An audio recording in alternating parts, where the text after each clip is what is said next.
여러분 안녕하십니까? 원투펀치 투머치 풋볼이 오늘은 목요일에 촬영을 하고 있습니다. 저희가 사실은 이제 월요일 대한민국 경기 직후에 하려고 했던 것은 역시 이제 대한민국 경기, 그리고 어떻게 보면 이제 요르단전까지도 뭔가 좀 김현민 선생님의 고견을 듣고자 했었는데 너무 시간이 늦어지는 바람에 저희 또 제작진 여러분들의 노동 시간에도 한계가 있어서 저희가 죄송하게도 촬영을 못했고요. 그 대신 김현민 기자님께서 뭐 한 140페이지의 자료를 가져오셨다고 그래서 이걸 보고서 또 우리 제작진이 까무러쳤어요. 아, 그래요? 너무도 걱정이 심해요 지금. 그래서 우리 제작진 여러분들의 심기를 좀 덜어드리기 위해서 방대한 자료지만 최대한 좀 신속하게 진행을 해볼까 하겠습니다. 그리고 얼마나 찍었어요? 51소.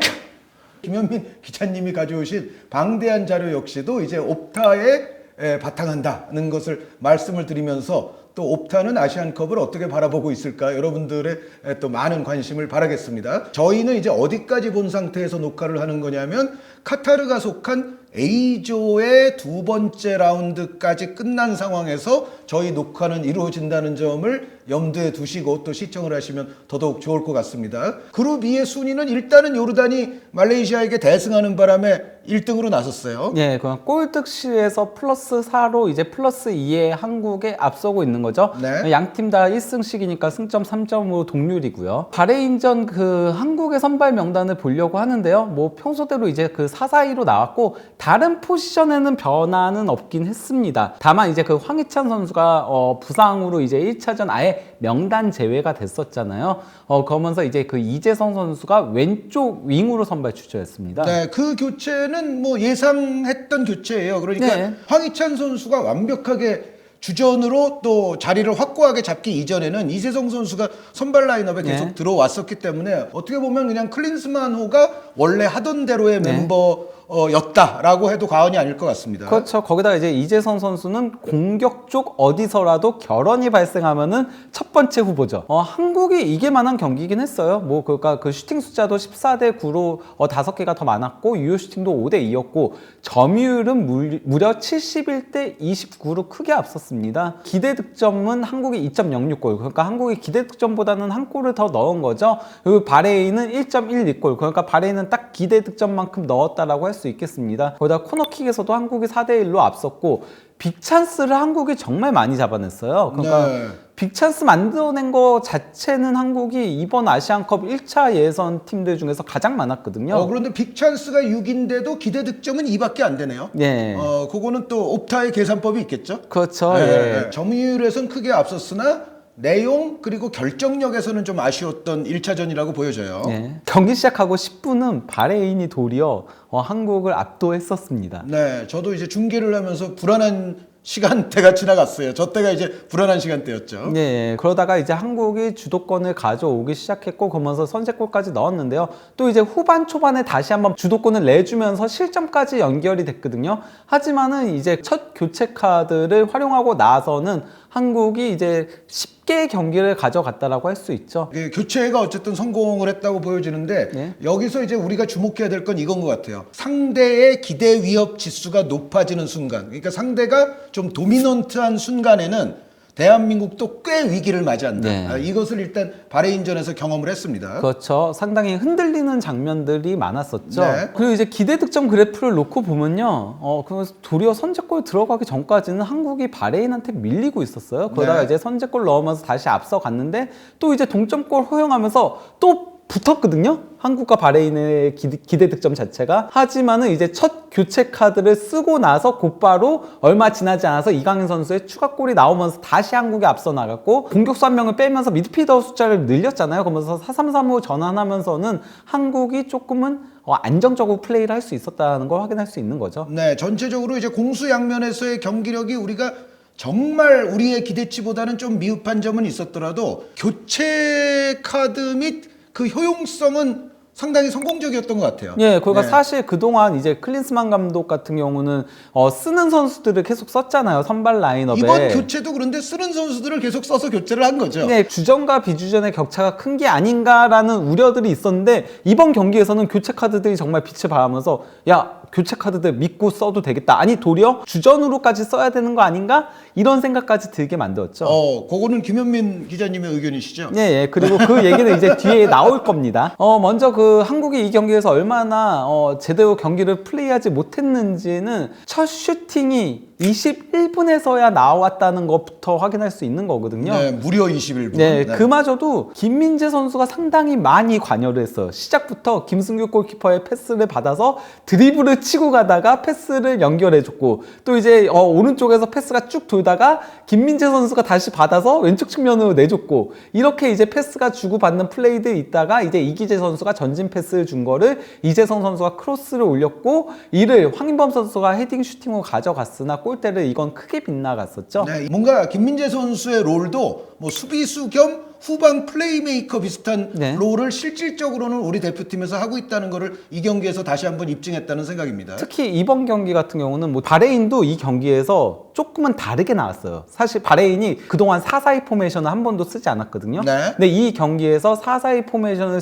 들고 나왔고, 심지어 폭을 굉장히 좁히는 4-4-2로 압박을 강하게 가져왔어요. 그러면서 이제 중원 싸움에서 도리어 바레인이 조금 더 숫자 싸움에서 앞서 나가는 장면들이 있었거든요. 그러다 보니까 김민재 선수가 이전 경기들보다도 더 자주 아예 공격진으로 패스를 넘겨주는 장면들이 많았다라고 할 수 있죠. 네, 그러니까 바레인이 그 압박을 거는 지점 자체는 바레인이 조금 낮은 지점이었지만 어쨌든 그 전체적으로 우리에게 압박을 강하게 시도하는 부분들이 있었죠. 네. 그럴 때는 김민재 선수의 패스가 오히려 바레인의 간격과 간격 사이에 벌어진 틈을 직접적으로 노리는 그런 상황들이 많이 펼쳐졌다는 거죠. 예. 그리고 한국의 실질적인 첫 득점 기회는 30분에서야 처음 나온 건데요.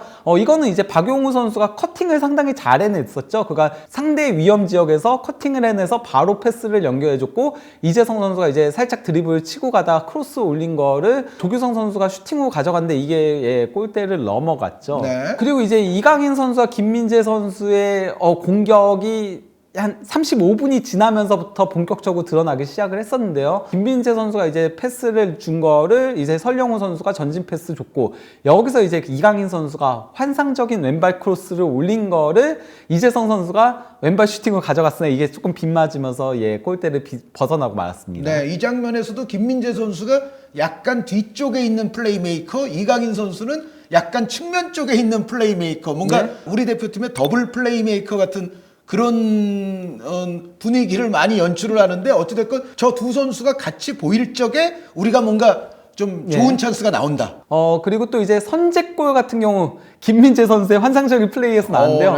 네. 이게 김민재 선수가 본인이 가로채서는 그대로 패스를 찔러버렸어요. 그게 이제 이재성 선수한테 연결됐고, 이재성 선수가 이제 박스 안으로 침투에 들어갔다가 컷백을 준 거를 황인범 선수가 왼발 슈팅으로 골을 넣은 거였죠. 중간에 있었던 또 손흥민, 조규성 선수가 수비를 교란시켜주는 역할도 잘했었고. 네. 이대로 이제 그 전반전은 1-0으로 한국이 앞선 상태로 마무리가 됐는데요. 후반 시작하고 5분 만에 이제 한국이 실점했었는데요. 바레인의 공격이 시작하기 전 장면부터도 좀 아쉬운 게 있었어요. 그 이기재 선수가 패스 미스를 범하면서 이제 스로잉 공격이 이어진 거였거든요. 네. 마르훈이 슈팅을 가져간 거를 정승현 선수가 막아냈으나 이제 굴절된 거를 알 하샤시가 밀어넣기로 골을 넣었는데, 여기서 이제 딱 두 부분이 더 조금은 문제가 되는 장면이 있었는데, 이기재 선수가 이제 스로인을 내준 장면도 그랬었고, 정승현 선수가 저기서 조금은 뒷걸음질 친 게 네. 앞으로 붙어줬어야 되는데, 그러면서 이제 마르훈한테 슈팅 각도를 내준 게 결국은 이 실점의 빌미가 됐다라고 할 수 있는 거죠. 네, 상대적으로 그리고 저 모하메드 마룬 선수, 알리마단 선수, 그리고 알 아스와드 선수, 네. 이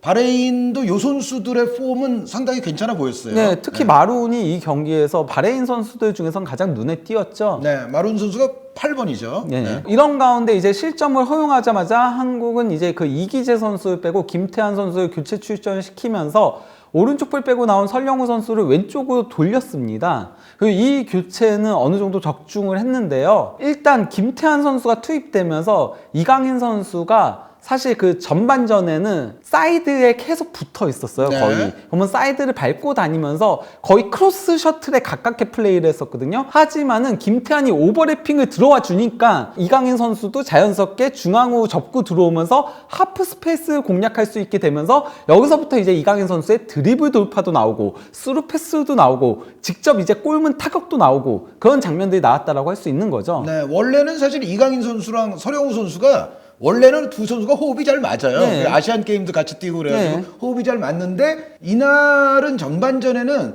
서령우 선수도 평상시보다는 약간 좀 보수적인 운영이 아니었나 네. 싶어요. 그런데 이제 서령우 선수 왼쪽으로 가고 김태환 선수 들어오니까 김태환 선수 가장 큰 장점 중에 하나가 이럴 때 좀 과감함 아닙니까? 네. 그리고 김태환 선수는 아무래도 더 다이렉트한 움직임을 선호하는 윙백이다 보니까 이강인 선수가 뭐 자연스럽게 이제는 안쪽으로 좀 들어올 수 있는 기회가 많아졌습니다. 네, 그리고 설령우 선수도 왼쪽으로 가니까 도리어 이제 좀 사안한 부분이 있었죠. 이거는 아무래도 상대 바레인에서 이제 마르운이 너무 좋은 모습을 보여주다 보니까 네. 설령우 선수가 이제 수비적으로 내려와서 플레이를 해야 되는 상황들이 많았는데 조금은 수비 부담을 덜고 공격적으로 올라갈 수 있게 되지 않았나. 거기다가 이제 그 이기재 선수가 왼쪽 풀백으로 나올 때는 3월 평가전 기간 제외하고 이후에는 항상 보면은 딱 하프라인 조금 위까지만 올라와서 얼리 크로스를 올리는 장면들이 많았어요. 터치라인을 밟고 쭉 올라가는 그런 오버래핑이 거의 안 나왔었는데 이거는 아무래도 이제 수비 백업하는데 속도가 조금은 부담이 돼서 그랬던 게 아닌가 싶은 생각은 들긴 해요. 네. 설령우, 김태환 둘이 풀백에 서다 보니까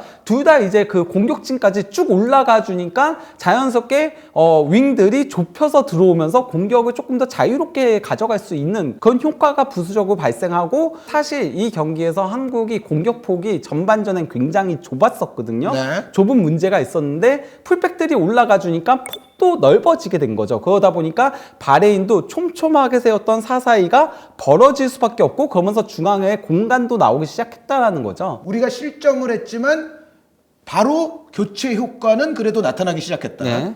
김태환 선수가 교체 투입되자마자 한국의 결정적인 득점 찬스가 한 번 나왔었는데요. 황인범 선수의 패스를 받은 이강인 선수가 환상적인 드리블로 상대의 수비들을 두 명 제치고 이제 크로스를 올린 거를 조규성 선수가 오른발 슈팅으로 가져갔는데 이게 좀 빗맞았죠. 원래도 이강인 선수가 자주 그러지만은 이 경기에서는 유난히 급가속과 급감속을 통한 드리블을 굉장히 많이 하더라고요. 급 가속과 급 감속. 예, 호나우두가 상당히 많이 하던 드리블이잖아요. 네, 그래서 브라질리안 호나우두 예, 그렇죠. 말씀이죠? 네, 예, 그래서 이제 호나우두는 그냥 직선으로 쭉 치고 간다라는 느낌이 드는데도 수비가 마치 피하는 듯한 장면이 있는데 이게 급가속하다가 급감속하니까 수비가 비껴가는 거죠. 네, 그게 이제 체인지 오브 페이스라고도 하죠. 그렇죠, 예. 그러니까 페이스가 여기서 스피드를 이제 바꿔서 이제 상대를 네. 농락하는. 그리고 이제 그 한국의 결승골이 이강인 선수의 발에서 나왔는데요. 이것도 이제 김민재 선수가 상대 패스를 가로채서 대각선 패스를 연결해줬고 이를 받은 이강인 선수가 사실 이거는 바레인 수비가 잘했어요. 앞에 슈팅 각도를 막았는데 이강인 선수의 슈팅이 골대 밖에서 안으로 감아 들어오는 슈팅이었죠. 네, 바깥으로 나갔다가 휘어 들어오는 골은 뭐 골키퍼로서는 어찌할 수가 없고 정말로 그렇죠. 이제 예술적인 각도였는데 일단 김민재 선수가 이강인 선수가 들어올 수 있는 중앙 공간을 잘 봤죠. 네. 잘 봤는데 워낙에 이제 이강인 선수 그 다음에 처리는 정말 입을 벌어지게 하는. 그렇죠. 네, 예. 정말 대단한 골이었습니다. 이거야말로 정말 개인 능력이 만들어낸 골이라고 할 수 있는 거죠. 그리고 이제 곧바로 한국의 세기골이 나왔는데 여기서는 이제 손흥민 선수의 공헌이 컸었죠. 손흥민 선수가 이제 가로채기를 통해서 그대로 이제 드리블 치고 가다가 컷백을 준 거를 황인범 선수가 여기서 이제 센스 있게 패스를 반대쪽으로 내줬고 이를 받은 이강인 선수가 여기서도 어깨 페인팅으로 네. 수비 한 명 제치고 그러고서 이제 왼발 슈팅으로 골을 넣은 거였죠. 이강인 선수의 그 페인팅하는 그 경지는 정말 그러니까요. 대단한 것 같아요. 네, 이강인 선수는 왼발잡이인 거 다들 알기 때문에 그래도 왼발 슈팅의 각도를 막으려고 해요. 근데 이강인 선수는 여기서 한번 접고 나서 어깨를 한번 이렇게 쳐버리기 때문에 알면서도 끌려간 거예요. 예. 그쪽으로 무게 중심이 무너지고 그때 이제 이강인 네. 선수의 본 슈팅 위치가 나오는 거죠. 네. 이런 가운데 이제 한국이 72분경에는 조규성과 김민재를 빼고 이제 홍현석과 김영권 선수를 투입했는데요. 뭐 김민재 선수 뺀 건 이제 카드가 있었으니까 조금 관리 차원에서 뺀 걸로 보이고 이제 조규성이 빠지면서 홍현석이 들어오면서 4-3-3로 전환하기 시작을 했었죠. 네, 근데 요 교체도 꽤 합리적이었죠. 예, 이러면서 이제 한국이 조금 더 안정적으로 플레이할 수 있었죠. 그 전까지 중원 싸움에서 조금 고전을 하면서 박용우 선수가 계속 뺏기는 장면들이 굉장히 많았었는데 이런 것들이 이제 줄어들게 됐었죠. 네, 이근호 해설위원도 이제 이 얘기를 했는데 아무래도 바레인이 이때는 조금 그래도 만회를 위해서 좀 급해졌잖아요. 네. 그럴 때는 역시 손흥민 선수가 원톱에 있고 후방에서 여러 명의 미드필더들이 이제 손흥민 선수를 향해서 찔러주는 그런 플레이를 하게 되니까 오히려 바레인을 더 흔들 수 있었다는 예. 거. 이런 가운데 이제 황인범 선수가 이제 전환 패스를 준 거를 이강인 선수가 저기 19번 앞에서 받은 거거든요. 받아서는 상대 선수 4명, 5명을 거의 혼자 단독 드리블로 제치고 나서는 크로스를 올린 거를 손민 선수가 센스 있게 뒤로 내줬고 이를 이제 이재성 선수가 슈팅으로 가져갔으나 골대를 빗나갔었죠. 네. 82분경에는 박용우 선수와 이재성 선수가 빠지고 박진섭 선수와 정우영 선수가 이제 교체 투입됐는데요. 정우영 선수 같은 경우는 아시안 게임 이후에는 사실 그 슈투트가르트에서 거의 나오지 못해서 조금 우려가 있었거든요. 근데 움직임 자체는 활발했어요. 그러니까요, 굉장히 활발하고 정우영이 나오면은 이상하게도 이강인 선수가 오른쪽으로 이동해가지고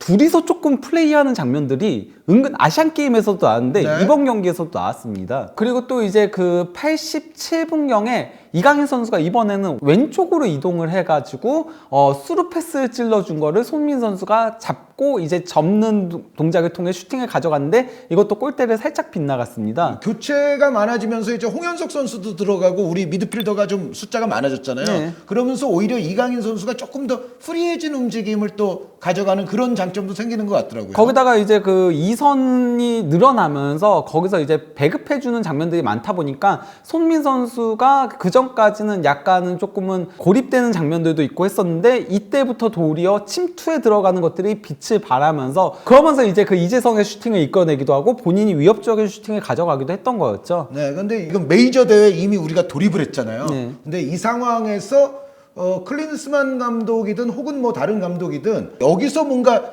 다른 실험을 하고 바꾸는 게 쉽지는 않을 것 네. 같기는 한데요. 네. 근데 그럼에도 불구하고 김현 기자님이 계속 조금씩 강조해 주시는 것처럼 이 미드필더들이 많이 들어가면서 손흥민 선수가 톱으로 갔을 때가 어떻게 보면 경기력적으로는 좀 더 유익한 면도 있다는 게 여기서도 드러났거든요. 예. 예, 그래서 그런 어떤 전술적 선택은 당연히 이제 감독의 영역이기 때문에 뭐 저희 같은 그렇죠. 사람들이 뭐라고 할 수 있는 문제는 아니지만 어찌됐건 플랜 B, 플랜 C 같은 것도 이렇게 좀 예. 유연하게 잘 섞으면 또 좋은 상황이 올 수도 있다는 예. 게 여기서 증명이 되는 것 같아요. 그동안에 이제 클린스만호의 경기들을 보면은 상대가 내려앉을 때는 굉장히 잘 풀었어요. 타사이를 통해서 앞에서부터 찍어 누르면서 많은 골들을 양산해냈는데 상대가 상당히 압박을 강하게 가져오면서 중원 싸움을 가져갈 때는 사사이가 구조적으로 중원의 숫자가 부족하잖아요. 그렇죠. 예, 여기서 거기다가 심지어 황인범 선수를 이제 이강인 선수를 지원해주기 위해 공격적으로 활용하다 보니까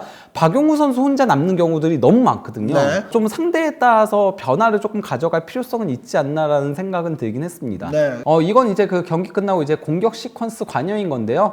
이강인 선수가 당연히 뭐 가장 많았죠. 예. 네. 슈팅 2번에 키패스 3번에 이제 그 빌드업 과정에도 3번 관여를 했고 이재성 선수는 이 경기에서 그렇게 폼이 좋지 못하면서 소유권을 상당히 많이 잃는 문제를 드러냈지만은 그래도 이 선수가 워낙 센스가 있다 보니까 네. 찬스 메이킹을 상당히 많이 맞아요. 기록을 한 네. 거죠. 결정적 상황은 그래도 이재성 선수가 만들어줬어요. 예. 네. 그리고 이제 손민 선수 같은 경우도 이 경기가 조금은 부진한 편에 속했다라고 하더라도 그래도 슈팅 3회와 또 이제 그 압박과 그리고 또 이제 기점 역할 같은 것들도 잘 해주면서 상당히 좋은 모습 보여줬고 황인범 선수 그리고 박용우 선수는 이제 그 가로채기에 이은 조금 빌드업에 조금 관여한 게 있긴 했었죠. 네, 바레인은 완전히 그 2선에 있는 3명이 시퀀스에도 가장 관여를 많이 했어요. 그렇죠. 알라수아드 선수, 모하메드 마룬 선수, 알리마단 선수.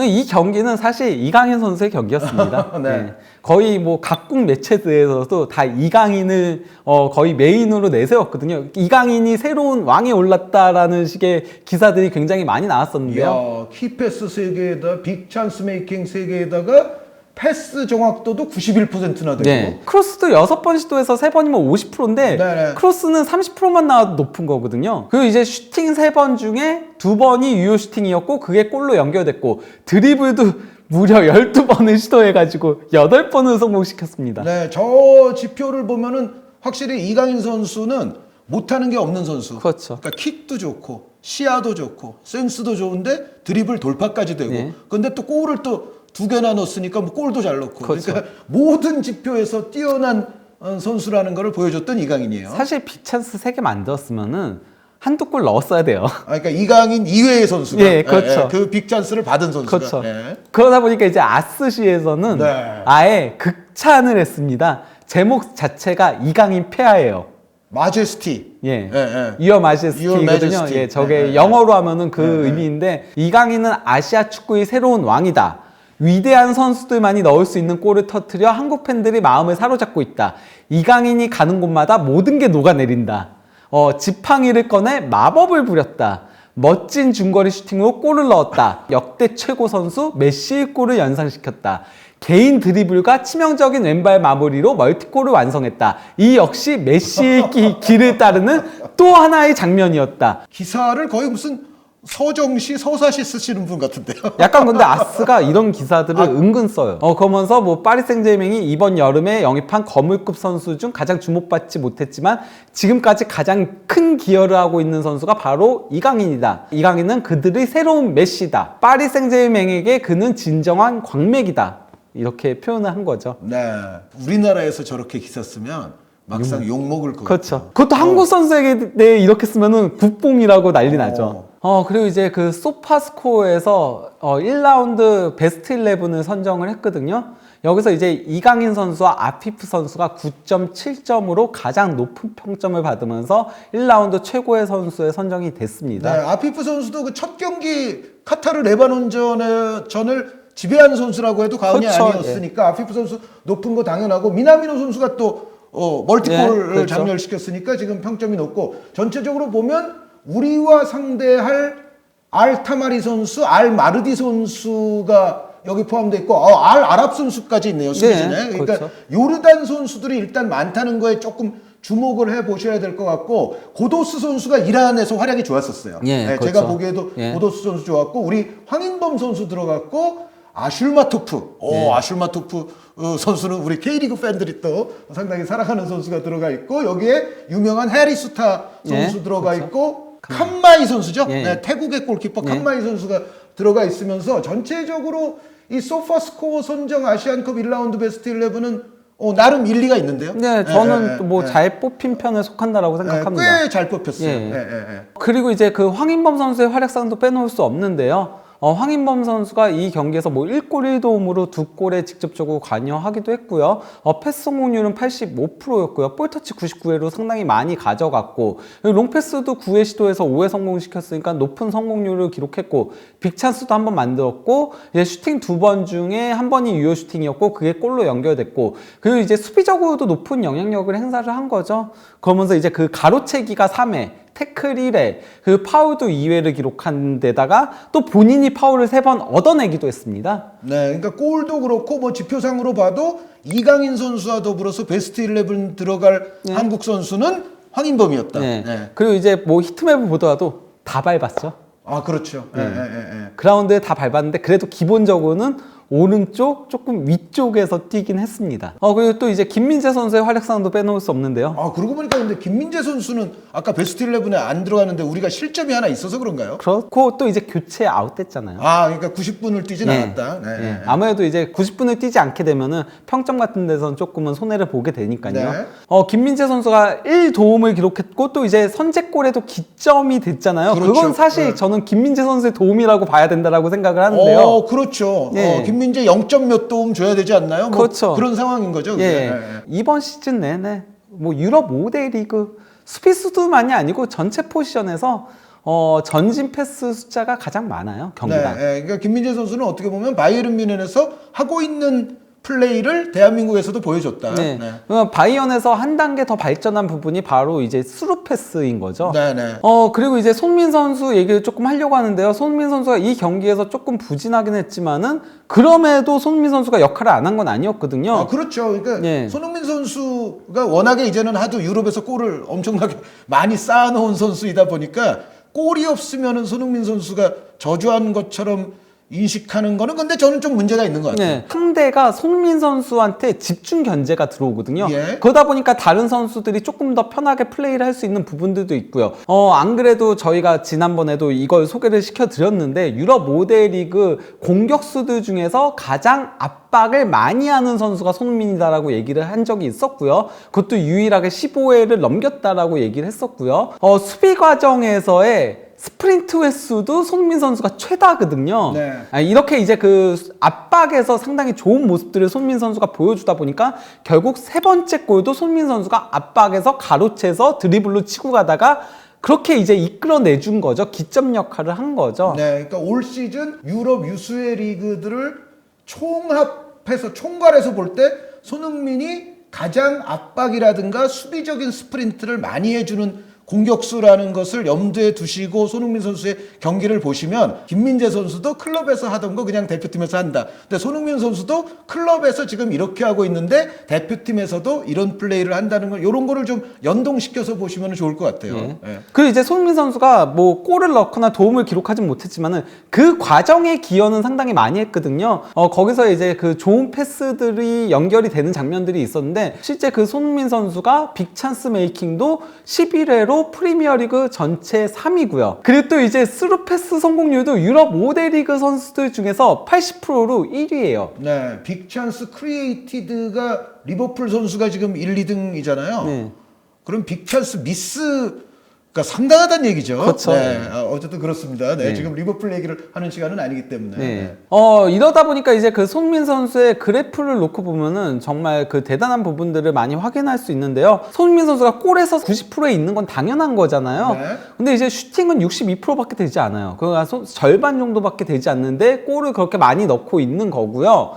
그리고 또 이제 손흥민 선수가 찬스 메이킹에서도 상위 87%예요. 직접적으로 태클이라던가 가로채기를 많이 하지 않아서 그렇지 압박은 가장 많이 하는 선수라는 걸 보여줬잖아요. 그게 이제 스프린트 지표로부터 나타나죠. 그렇죠. 오르락 내리락 하는. 예. 거기다가 손흥민 선수가 프리미어리그 전체 선수들 중에서 이제 공격 시퀀스 관여 횟수가 4번째로 많습니다. 네. 이 경기에서 한국의 평균 위치를 놓고 보면요. 실질적으로 4로 움직였다라고 봐도 됩니다. 네, 여기서 아주 흥미로운 게 전반전에 오른쪽 나왔다가 이제 후반전 장시간 왼쪽에서 뛴 서령우 선수. 네. 지금 저 5번 밑에 가려져 있는 22번 있지 않습니까? 그렇죠. 네, 그러니까 서령우 선수는 오른쪽 왼쪽 둘 다 뛰었기 때문에 지금 평균 위치가 중앙으로 나와 있는데 그렇죠. 그러니까 서령우 선수는 사실은 저 위치가 아니라 한쪽 측면에 있었다고 생각을 하시고서 이 그림을 봐야 될 것 같아요. 그렇죠. 네네. 박용우와 황인범이 수평적이 아닌 수직적으로 서 있는 거를 확인할 수 있거든요. 네. 그러다 보니까 이제 박용우 선수가 수비적으로 상당히 많은 부담을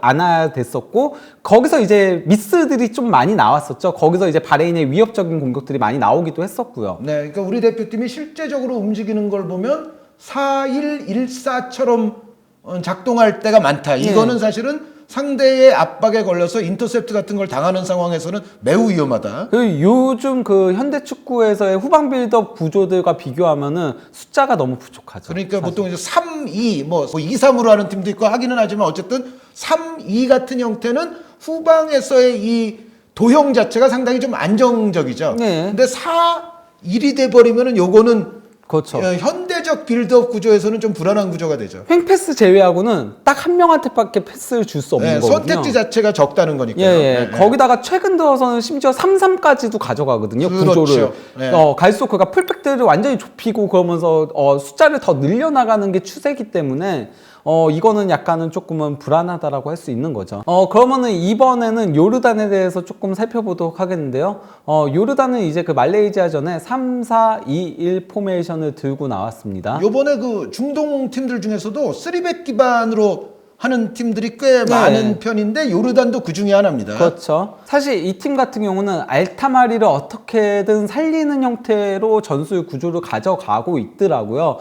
그러면서 이제 알라이마트가 거의 조금은 미끼 역할을 많이 해주고 그 공간으로 알타마리가 굉장히 많이 들어가고 윙백들이 사실 이 선수들이 그가 말이 윙백이지 윙플레이어들이에요. 네, 특히 이제 부상으로 나가기는 했지만은 멀티골을 잡아놓고 나간 선수가 알마르디 선수죠. 네, 그렇죠. 알마르디 선수는 사실은 더 윙어 쪽으로 올라오고 네. 어떻게 보면 이제 오란 선수가 약간 가운데로 가고 이제 알타마리 선수가 오른쪽으로 가고 그렇게 그림을 보셔도 틀리진 않을 것 그렇죠. 같아요. 네. 예, 그러면서 공격을 가져갈 때 순간적으로 박스 안에 5명씩 침투해 들어가는 장면들이 굉장히 많았었는데요. 점유율에서 말레이시아가 52대 48로 근소하게 앞섰지만은 근데 52 점유율에 0.3 기대 득점은 너무 작았네요. 네, 그러니까 그 요르단의 수비를 제대로 뚫지 못하면서 이렇다 할 득점 찬스를 만들어내지도 못했고, 반면에 요르단이 굉장히 효과적인 역습들을 단행을 했거든요. 네, 알타마리 선수의 그 원더골 칩샷 골도 비롯해서 사실은 그렇죠. 난이도가 있는 골들이 요르단이 아름답게 들어간 게 많아요. 네. 네.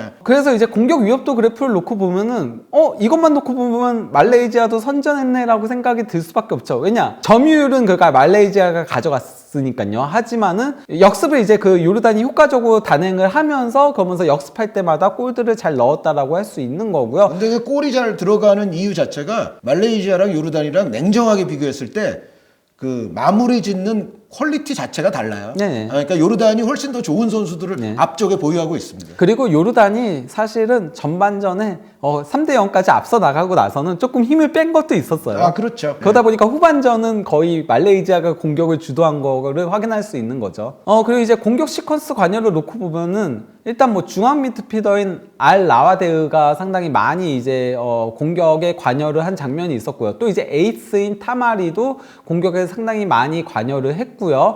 그리고 또 이제 그 원톱인 나이마트도 상당히 이 선수가 이제 그 찬스 메이킹을 정말 많이 해준 그런 역할을 했다라고 할 수 있고요. 저는 사실은 알 라이마트 선수 굉장히 높게 평가합니다. 그러니까요, 저도요. 유럽 리거가 아니라 할지라도 아시아존에서는 엄청나게 괜찮은 육각형 공격수거든요. 네. 그리고 이제 뭐 알마르디 선수 같은 경우는 부상으로 짧은 시간을 뛰었음에도 3번의 슈팅을 가져간 거죠. 그래서 이제 그 알타마리의 조금은 기록을 놓고 보면요.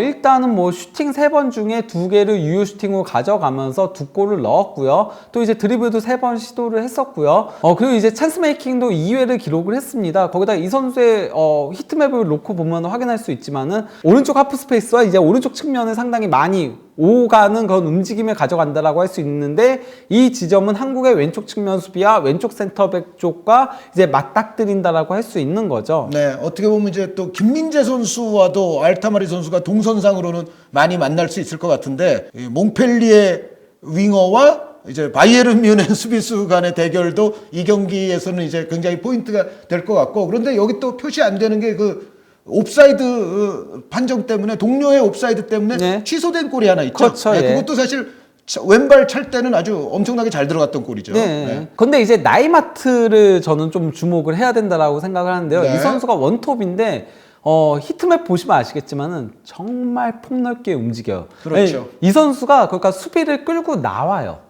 그러니까 김민재 선수가 이 선수한테 끌려서 나오게 되면은 타마리가 걸로 들어갈 수 있다라는 거거든요. 알리 오란이 들어갈 수도 있고. 그렇죠, 예. 그리고 거기서 그러면은 풀백이 커버를 들어와야 되는데 거기서 뚫려버리면 실점 위기가 나올 수 있다라는 거거든요. 근데 혼자 커버 들어오다가는 알타마리의 최대의 무기는 드리블이거든요. 네. 예, 거기서는 제껴질 수 있다는 네. 거예요, 충분히. 그리고 이 알 라이마트 선수 저 지표 중에 패스가 12번이니까 많지 않은데 11번 성공입니다. 그러니까요. 네, 저게 또 무서워요. 예. 이 선수가 연계도 상당히 잘해준다는 거죠. 거기다가 드리블도 무려 9번 시도. 이거는 그가 시도가 중요한 거거든요. 공격진에서는 성공이 3번이라고 하더라도. 그러면서 이 알 라이마트 선수가 2개의 도움을 올렸고 그 페널티킥까지 얻어내면서 3골을 사실상 책임진 거죠. 네, 그러니까 우리 김민재 선수가 많은 골에 기점이 됐다면 여기서는 알 나이마트 선수가 실제로 그렇게 했던 거고, 그리고 이 선수를 제가 왜 육각형이라고 하냐면 신체 능력도 좋은데 그렇다고 드리블 시도가 저만큼 많다는 거는 발기술도 있다는 거잖아요. 그렇죠, 예. 거기에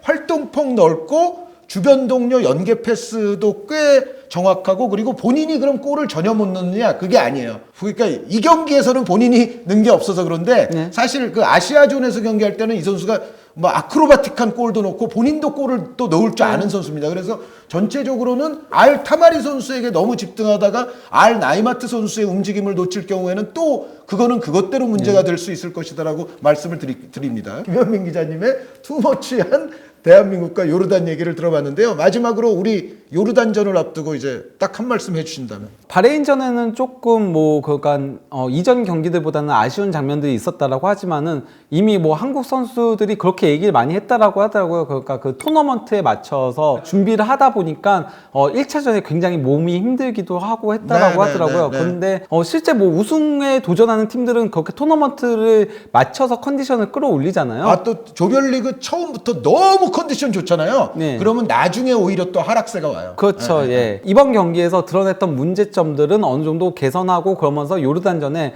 한 단계 더 발전한 모습을 통해서 승승장구하기를 기대해 봅니다. 네, 그리고 요르단이 분명히 바레인보다는 조금 더 위험한 상대입니다. 네, 맞아요. 그래서 그 대목을 우리 뭐 대표팀도 지금 다 분석을 해서 잘 알 테니까 요르단전 정말 깔끔하고 무사히 잘 넘어가서 그 다음 단계를 또 생각을 했으면 하는 바람이 굴뚝 같습니다. 그러면 김현민 기자님과 더불어 살펴본 대한민국 그리고 요르단에 관한 이야기는 이것으로 마치고 저희는 다음에 또 좋은 주제로서 찾아뵙도록 하겠습니다. 여러분 대단히 감사합니다.